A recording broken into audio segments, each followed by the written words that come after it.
अस्सलाम वालेकुम, मैं मोहम्मद अवैस आपसे मुखातिब हूँ। आज की अपनी इस वीडियो में रिव्यू करूँगा न्यूप्रेड सिरप का। न्यूप्रेड सिरप जो है ये बेसिकली है क्या, इसके फ़वाइद क्या हैं, इसके नुकसानात क्या हो सकते हैं, तरीका इस्तेमाल क्या है और किन किन कंडीशन में यूज़ करवाया जाता है। इसके अलावा किन अफराद को इसका इस्तेमाल नहीं करना चाहिए, इस्तेमाल करते हुए एहतियात करनी चाहिए, ये भी सारी डिटेल्स के साथ आपको आसान अल्फाज में बताऊँगा।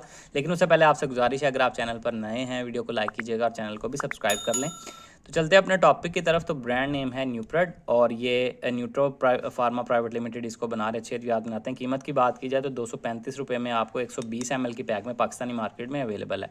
अब अगर बात की जाए इसमें मौजूद दवा की, तो इसमें जो दवा शामिल है वो है प्रेडनिसोलोन 15 mg पर 5 ml, यानी कि हर 5 ml या एक चाय के चम्मच में 15 mg प्रेडनिसोलोन दवा को शामिल किया गया है।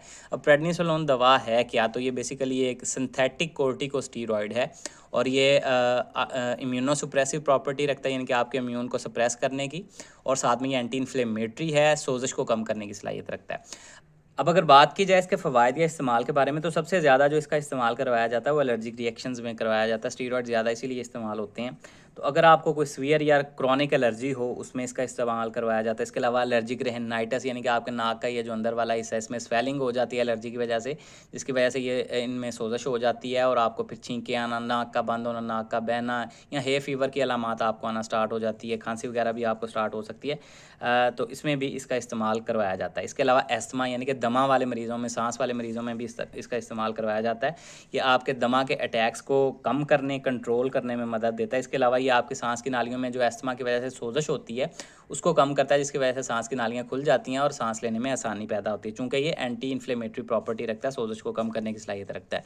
इसके अलावा इसका इस्तेमाल जो है ये आर्थराइटिस में भी, यानी कि जोड़ों की सोजश, खास तौर पे रूमेटॉइड आर्थराइटिस, गैंठिया का जो मर्ज़ है, उसमें भी जोड़ों में शदीद सोजश हो जाती है, जिसकी वजह से जोड़ों में दर्द, तकलीफ़ और हरकत करते हुए शदीद दिक्कत होती है मरीज़ को, उसमें भी इसका इस्तेमाल करवाया जाता है सोजश को कम करने या कंट्रोल करने के लिए।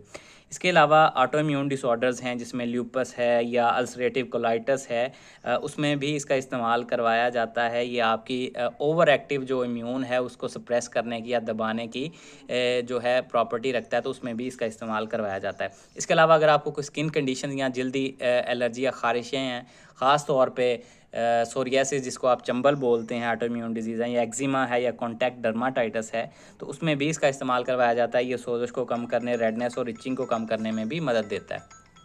अब अगर बात की जाए इसके नुकसानात की, तो नुकसानात में आपको उल्टी मतली की कैफियत हो सकती है, मैदे में दर्द हो सकता है, सर दर्द हो सकती है, सर भारी फील कर सकते हैं, नींद ना आना या इंसोम्निया की शिकायत हो सकती है। इसके अलावा आपकी भूख में इजाफा हो सकता है, जिसकी वजह से आपको आपका वेट गेन हो सकता है।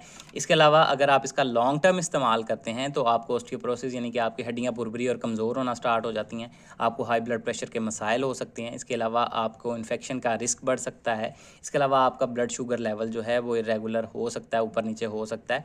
तो इसलिए जब भी डॉक्टर आपको ये प्रिस्क्राइब करें तो आपको ये ज़हन में रखना चाहिए, या डॉक्टर खुद ही इस चीज़ को देख रहे होते हैं कि इस पेशेंट को ऑलरेडी इनमें से कोई मसाइल तो नहीं है, फिर उस हिसाब से डॉक्टर्स आपको प्रिस्क्राइब करते हैं। अब अगर बात की जाए इसके तरीका इस्तेमाल या डोजेज़ के बारे में, तो जैसे कि मैंने आपको बताया कि ये स्टीरॉयड है, तो स्टीरॉयड का इस्तेमाल खुद से कभी भी नहीं करना चाहिए, चूँकि इसका डोजेज़ का तयन या दौरानिए का तयन आपके डॉक्टर्स आपकी कंडीशन, एज या बॉडी वेट के हिसाब से कर रहे होते हैं, जिसकी वजह से इसकी डोजेज मुख्तलिफ़ कंडीशंस में मुख्तलिफ हो सकती है। इसलिए आम बंदे को नहीं पता होता मैंने कितनी डोज़ लेनी है और कितना अरसा लेनी है। तो अगर आप इसका ज़्यादा इस्तेमाल करते हैं तो फिर आपको नुकसानात भी देखने मिल सकते हैं। इसलिए बगैर डॉक्टर के मशवरे के इसका कभी भी इस्तेमाल ना कीजिएगा।